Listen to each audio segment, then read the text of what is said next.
All right, hello and welcome to PK's webinar on how to deliver on the promise of low-code platforms. Before we get started today, I'd just like to remind all attendees that we have muted all of our audience, and today's presentation will, of course, be recorded for your reference. We will be sending it out to your email, so check your inbox after today's presentation. And we definitely encourage our audience to get involved with today's webinar by including any kind of questions that you might have within the Zoom Q&A tool. So at this point, I'd like to now introduce today's speaker, Raja Roy, PK's Vice President of Technology. Thank you, and good morning, good afternoon, and good evening to all the participants here. Very excited to be presenting or sharing some of the experience around the low-code platform from our end. So we probably will give another couple of minutes. A lot of folks are probably joining that I'm seeing right now. In 1 or 2 minutes, I think we will kick it in.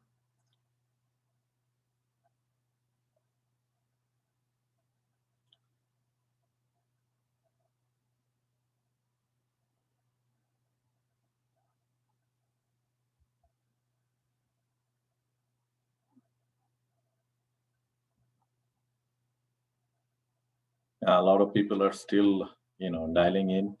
So just giving a couple of minutes.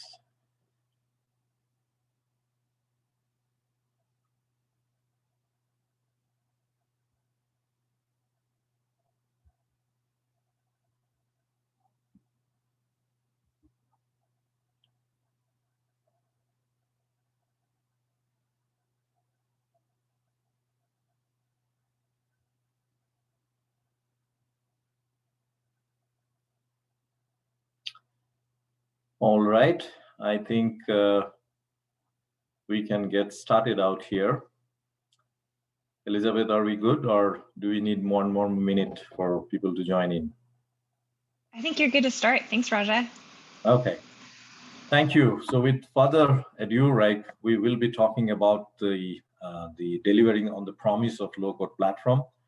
So from an agenda perspective today, we have a very short, crisp agenda.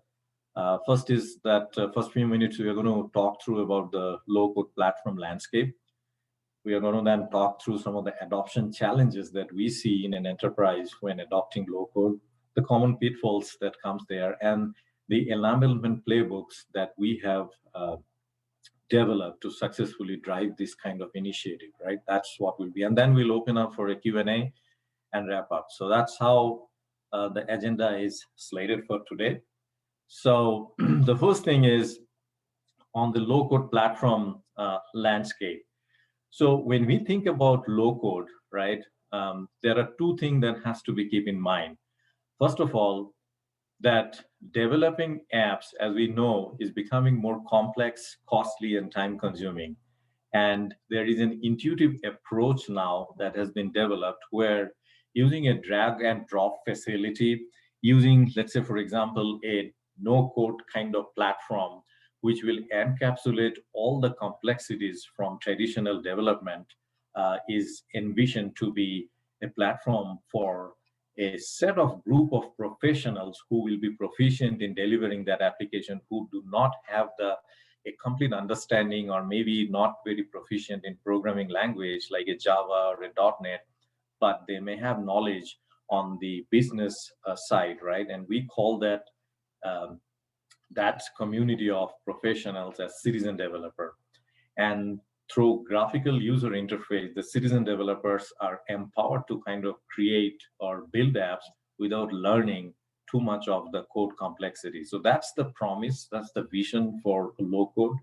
And a lot of factors has actually contributed towards that. First of all, what we see that, the time that enterprise require to build an application is getting too much kind of, the time is getting too much spent in developing a complete SDLC kind of things for some kind of app that is too much.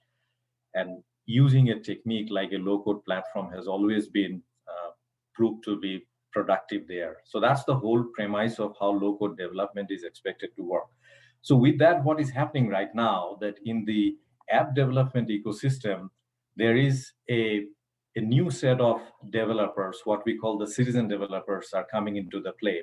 We already know that professional developers are there who are very proficient in the 3GL or 4GL language, who build application um, following the complete SDLC lifecycle, and there is enterprise IT. But the citizen developers are folks who are supposed to be or envisioned to be the business professional or product owner, and we now have them as a part of our app development ecosystem. Now, if we see the paradigm shift, right, like why it is actually happening, like why the paradigm shift is required, like we had our developer who were doing the work, why all of a sudden do we need this whole low code approach of doing it? First of all, you see, traditional way of developing software is very language specific, and it takes a longer dev cycle time, right? And there is a steep learning curve. You need to learn the language, whether it is C, C++, Java, .NET, or Node.js or Angular. And then there is also a limited scarcity of capacity, the people who has got proficiency in that particular language. Low code platform on the other side is expected to be a visual graphic user interface, right? So with a drag and drop within a very short span of time, you can quickly build an app. It's easy to learn, and it's not limited by the capacity, because here the whole promise of democratizing the developer or democratization of the developing ecosystem is envisioned, and that's where citizen developer comes into play. Now, the promise of low code is profound. We all know that I talked about the empowerment of citizen developer that's out there. The platform will provide integrated lifecycle management. And it also follows the concept like, build once and deploy everywhere, meaning you build a small app, whether it's a mobile app or web app. The promise here is that you can actually deploy it on any device, on any runtime, faster time to market, and improve productivity along with the operational efficiency. And some of the features that the low-code platform will provide is like UI component. Think of like, the controls, the integration adapters or connectors, and the cross-platform neutrality, which will be there. It will be, that's the promise, that's the features that these low-code platforms are providing today. Now, if you really see the enterprise ecosystem, right, what we see today, that 85 or 84% of enterprise have already turned into low-code platform by harnessing the rapid evaluation of technology, by reliably creating solution, not only for front office, but also for middle office and back office. So a lot of exciting works are actually happening there. Now, the fundamental question there would be that, well, we talk about this low-code ecosystem, we talk about the promise that it is targeted for citizen developer. It's a graphic user interface kind of things where we can drag and drop and quickly build application. That's the promise. But who are really the players? When you talk about low-code platform, what exactly are we talking about? So I did a candidate representation. So this is by no means that is exhaustive, and this is by no means to say that the players that you see in the top quadrants are the best.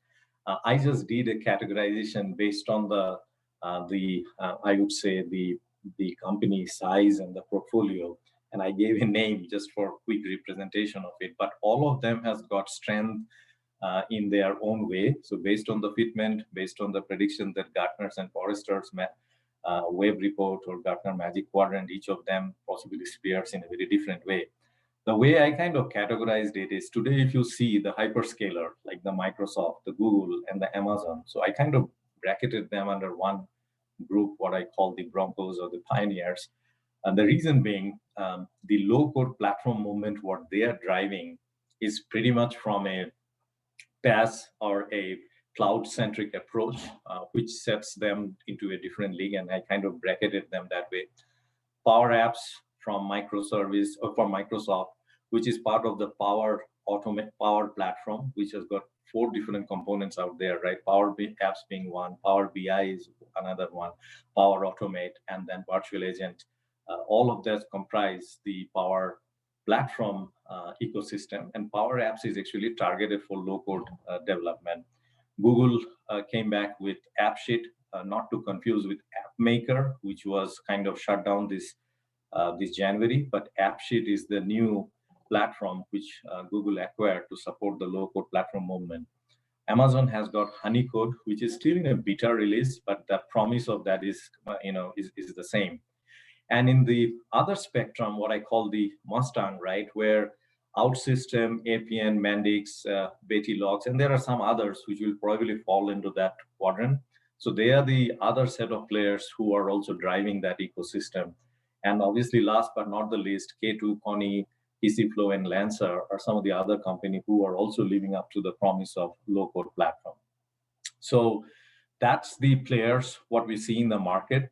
And from a business outcome standpoint, right, the promise here is to kind of innovate faster, work smarter, and then enhance the operational efficiency and kind of deliver application much faster with improving cost and efficiency. That's the whole promise of low-code platform is all about. Okay, so that takes care of the first part was more about to understand the low-code landscape. Who are the players? What are the different type of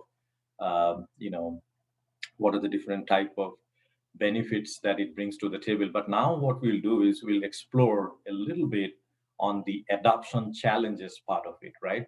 See, the promise of low-code is great. We all understand that, yes, making life easy by providing a graphic user interface and developing these things looks fantastic. But is it really like a dream that we can just have a platform and all our problem will be solved?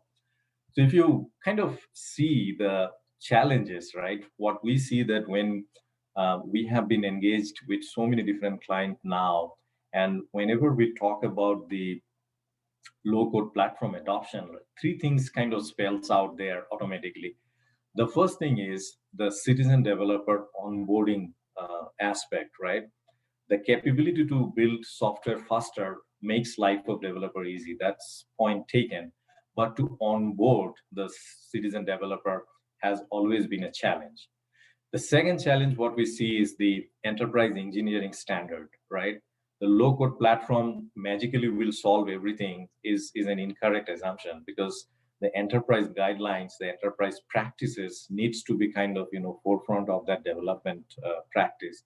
And in that regard, setting up a community of practice, is something that we advocate and we prescribe. And we have seen that enterprise gains a lot of benefit by adopting that sort of practice. And the last thing is the operational excellence. When I say operational excellence, it's about optimizing the common pitfalls with security, integration, and testing. So these are the traditional, or I would say the challenges that we typically see in low-code platform adoption. Now, these challenges, I think it may make sense to kind of unpack that a little bit for your understanding. First and foremost, there is a shift in mindset that is happening here, because as you have seen, the developer ecosystem today, it's about business, professional developer, and enterprise IT. Now, when you think about business, they have domain and business knowledge, but not proficiency in code. Professional developers have got experience in custom code, but they lack in the end-to-end business visibility at times, right? And enterprise IT probably lacks the alignment to lead a shadow IT team, which is the promise of low-code here.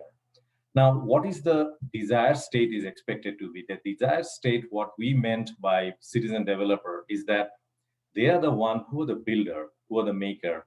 They are the one who will be building actively the apps and kind of driving the business value and the outcome envisioned here. But that does not mean that the professional developer or enterprise IT is actually going away.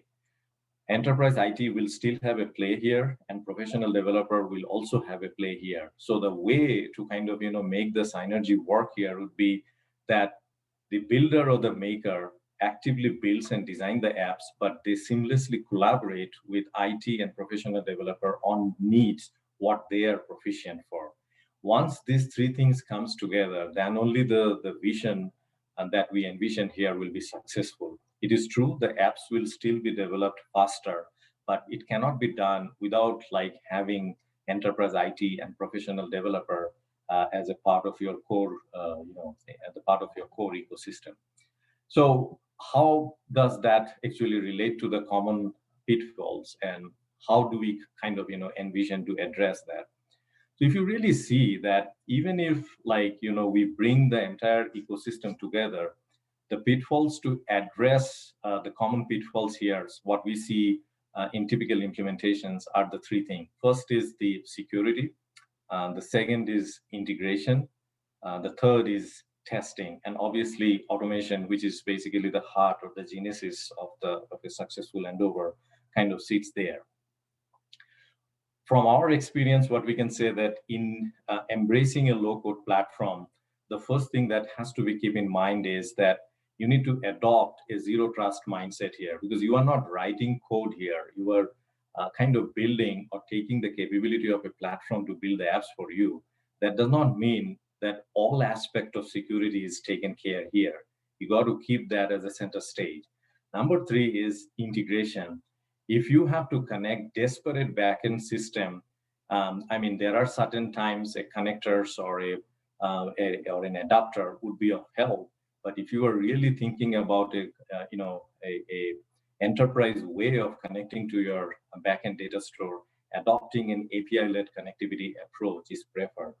And lastly, obviously, the test automation should be the center of your strategy to make the program successful. So how we typically address these problems into our client? First, let's begin with the security thing. Here, what we do is the important thing that what we emphasize here is performing things like threat modeling early and regularly, as and when the apps are getting built, and then using a role-based access control type of mechanism so that the people who are accessing the app and the data that you are accessing from the downstream system has got has got a play there, that it's not like randomly you are creating an adapter, and if there are compliance and regulatory issues, you are not taking that into account. So that has to be forefront of your consideration. And how we typically do it, for us, in order to make that successful, there are a few, I would say, recommendations that we would like to place it here. First and foremost, adopting a low-code platform journey, you got to keep security practice, engineering practice, and LCAT SecOps and operation management in each of these boundary or each of these group. The security has to be kept in mind, right? So from a security practice standpoint, like enterprise security policies, identity and access control, data prevention is a very, very much essential. So this is where, these realms kind of goes beyond the boundary of citizen developer. Because as I said earlier, citizen developer will have not too much proficiency in coding and the enterprise, enterprise IT landscape. So these responsibilities, if we entrust on the citizen developer, that well, you are building the app fast, then how do you actually take care of the other aspect of security and IT? And that's where the collaboration between IT security and your professional development team will come into picture. It's not that it will be too much involved here, but what I'm saying is a standard practice around all of this is a must to make this program successful. LCAD here means low code application development SecOps, where automated toolchain integration, penetration testing, and all has to be considered. And in operation management, like perimeter security with WAF or CDN is absolutely a must to kind of make it an enterprise grade. So that was more from the security side. Now, if you go to the integration aspect, one of the things that we advocate here is to take an API-led approach when designing and connecting a low-code application with disparate backend system. The reason here is that with an API-led approach, rather than connecting point to point, every resource becomes a managed API, a modern API, which makes it discoverable and self-service. Win here is the citizen developers are empowered to access the best capability in a self-service manner and support reuse. The way we have been successful in in supporting that particular aspect in an enterprise, that typically when we drive an integration effort, it looks like this, right? There is system of record. You have a set of API producer who kind of creates those API and publishes it for consumption. And then on the other side of the spectrum, you have the API consumer who, with self-service mechanism, gets to know the power of the business features in a self-service way, in a consumer independence way, and consume those capability to publish to their apps, right? The same thing can be adopted for a low-code platform as well, because using the low-code platform when you are building the apps, and you are building the apps for enabling an experience, it could be for your internal employee, it could be for your partner, or it could be for your end customer. But end of the day, in order to support the experience, you will still have to consume certain business features.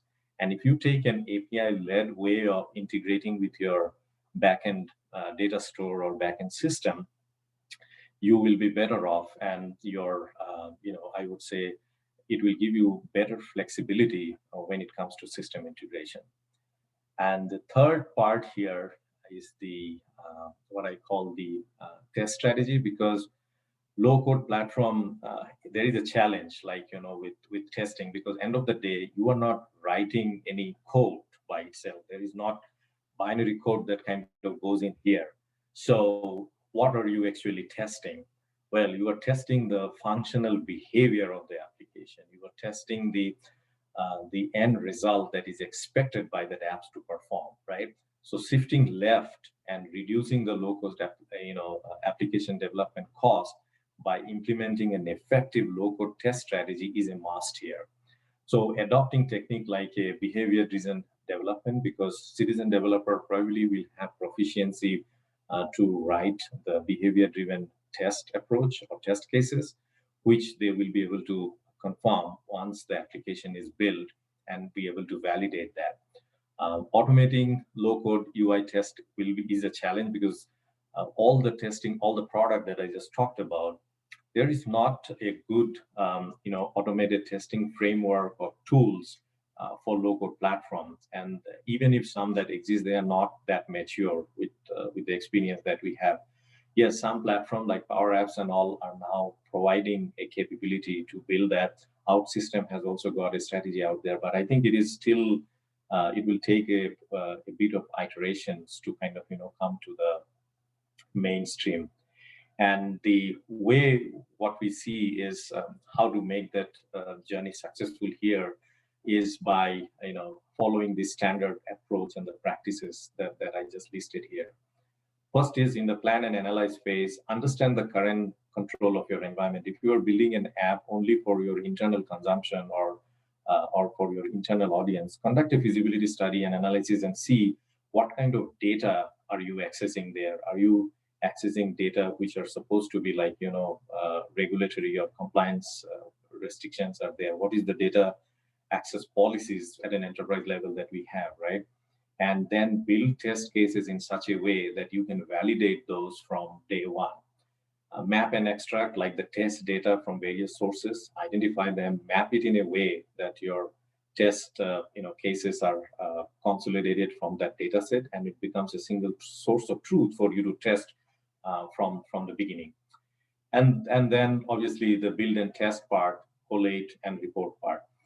Collate and report means like, the result that you capture from running your test. You should have an executive dashboard or an interactive control view so that you are able to capture those results faster and quickly as you are developing those apps. And obviously power it by an automation. Instead of doing the things in a manual way, if this can all be automated, life will be very simple for all of the developer, the citizen developer.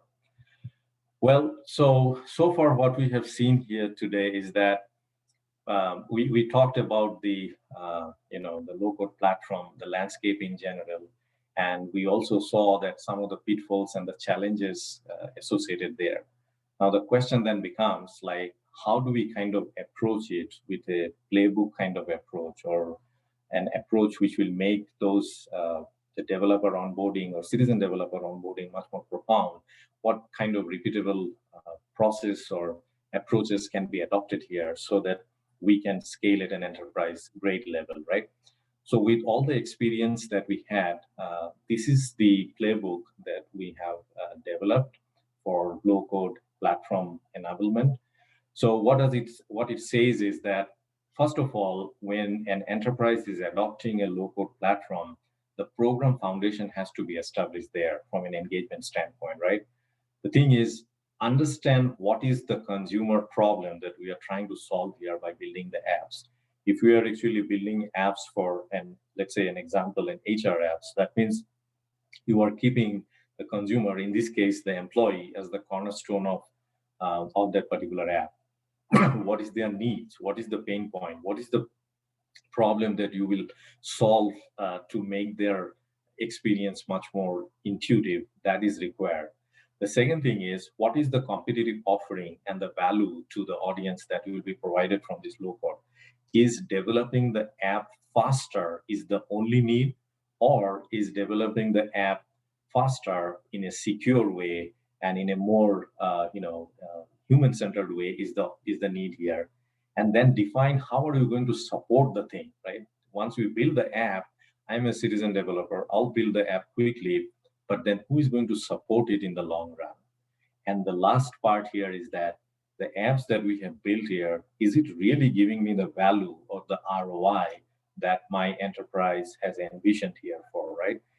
And how do I measure it? Like, I build an app, I put it in the for use, but how do I measure that the value and the ROI is optimum?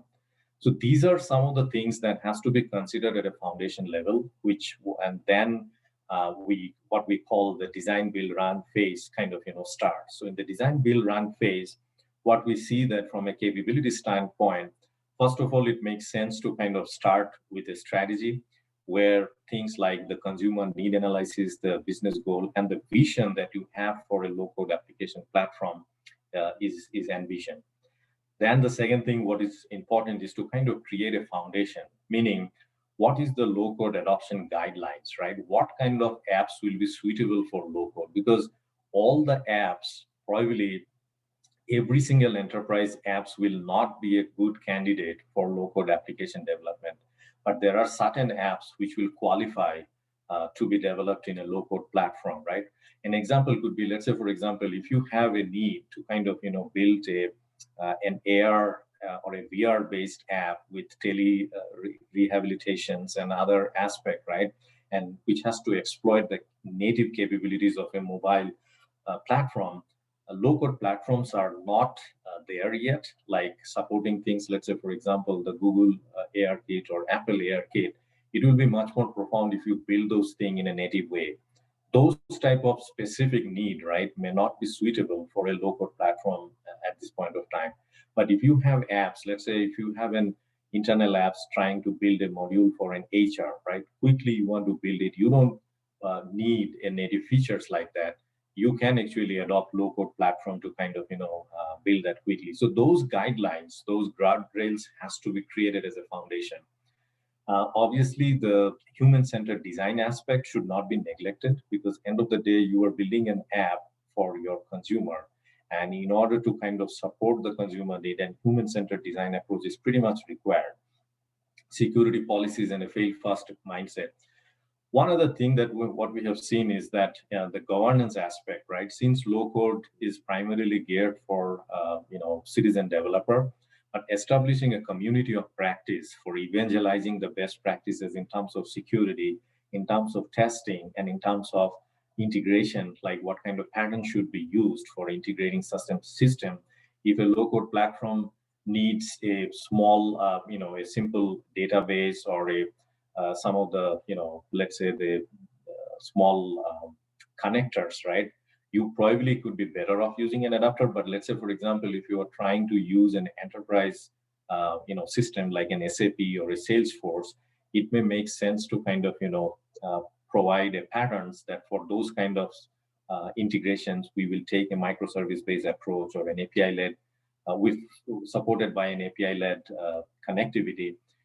Which could be done in a simple Azure function, Lambda function, or any serverless function, or it could be a microservice front-ended by an API gateway. Those sort of considerations and practices is required. And those are the things that the community of practice can provide. And the rest of the thing, like the delivery practice and LCAPs, are pretty much like, I think pretty much understandable here. Like it is the reference architecture, security practice, and the test ops and automation. From the delivery side, the solution accelerators and patterns that you use or you build as you learn, those needs to be repeatable so that all the citizen developer can use those without have to reinvent the wheel. Solution accelerator could be in the form of, let's say, for example, what kind of logging techniques or exception handling techniques, or let's say a pattern for implementing a single sign-on kind of things are established, and you can pretty much kind of use those patterns in a standard, meaningful way. Learn, refine, and optimize is another paradigm that has to be part of it. So that kind of goes more from the delivery side. And the last thing here is basically to kind of sum it up, that the summary here is that properly applied low-code application platform can drive alignment and value for an enterprise. But the way we kind of approach here is from three dimensions. The first is we are building the approach that we take is what we call the great design and strong tech, right? A fusion of both, which makes an experience engineering quotient kind of come out. First and focus on the experience that you are trying to build out of the app that you are building. Second is that in order to enable that data, the system that needs to be integrated, do it in a way, in a right way, with security bring the forefront of it. And obviously the end of it would be to kind of derive the outcome that any enterprise would actually look for. So that was like a quick synopsis of how living to the promise of low-code platform with various the pitfalls and the various the various best practices and the standard and the playbook that you can apply to make you successful in your enterprise journey. I hope it kind of gave you a quick rundown of the thing. So with that, I will open up for Q&A right now to see if there is any question for me here. Yeah, thank you, Raja. Yeah, before we close out today's presentation, just wanted to address a few of the questions that popped up from today's audience. So we have one attendee wondering, earlier versions similar to the low code resulted in shadow IT, and is wondering, Raja, if you have any ideas on governance to ensure that shadow IT doesn't happen. Yeah, I think that was the thing that in the playbook we mentioned there, right? The governance to ensure that the shadow IT does not happen actually comes from three different aspects, because we see governance in three different lenses, right? First of all, the governance actually comes from enterprise and the standard regulatory functions that any enterprise would actually adopt. Let's say, for example, if you are in a healthcare or if you are in a financial service, there are certain regulatory needs that at an enterprise level they establish, that because of the fact that we are in healthcare, because of the fact that we are in financial domain, we really have to kind of meet that regulatory need or the regulatory compliance part. Now, that governance is an enterprise thing. I mean, it cannot be left onto the hand of shadow IT. It has to be tracked and enforced, and that's why the community of practice kind of comes into picture, right? So that's one aspect of governance. The second aspect of governance comes more from an engineering best practices, the things that I was actually talking about, where let's say if we have taken a de facto standard approach that all the logging, all the metrics that we collect from the logs needs to be collected in a certain way, and we have a central repository where we manage and we take control of that. So you want the shadow IT to follow that protocol, but who is going to give them a direction? Like where is that central point of view so that these things are done in a consistent manner? That's again the community of practice can come in and help and can be an evangelist there, right? And the third aspect of the governance actually come in from the best practices from a citizen developer standpoint, right? Like, okay, even though I'm not writing a piece of code, if I am developing a controls, if I'm dragging and dropping a visual construct, how do I name it? What kind of convention do I actually use? How do I actually write or test the thing, right? That's other aspect. So uh, that's where setting up a community of practice who will offload that responsibility will ensure that the the, the shadow IT does not happen by in a fashion where these pitfalls are not tracked or covered. So establishing a community of practice is a way to go. Thank you. Yeah. And we have an attendee wondering, how are the low-code platforms different from 4GL tools? So there are two different things, right? Like, see, the low code and no code. Even let's say, for example, if in the previous days, right, when I look into the Visual Studio or things like Power Builder or things like Delphi, right, those tool had the capability to kind of generate a lot of stuff for you, right? Like you could say that you built a snippet and automatically some things were already built for you. But the promise of low code and the no code, the way I think where it differs here is that what it says that yes, I will still provide you an IDE there, but you will be completely abstracted from the code. You will not be able to see whether I am generating the code with any 4GL underneath or I am generating the code using any 3GL. That's absolutely abstracted from you. What you will see is only a visual construct, pretty much like how you do a very rough analogy here could be a PowerPoint modeling, right? Today, when we are trying to build an app, a presentation in PowerPoint, what we do, we drag certain controls, right? We drag certain control and we say that we allow some animation to kind of happen there, and we expect that to behave like an app. But in this case, we really don't know that when we drag a control and put it in the palette, what is the code behind which is working out there? It's completely abstracted from there.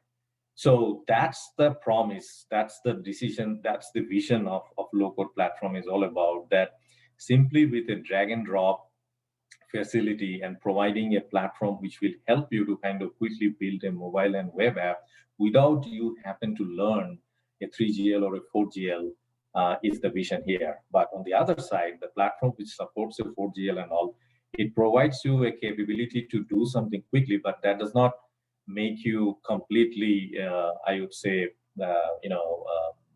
it does not say that you don't have to kind of know the language at all, right? You still have to know it, but it actually does some of the work for you so that you really don't have to write the boilerplate code, but you are not completely going away from the code. So that's the distinction between the two.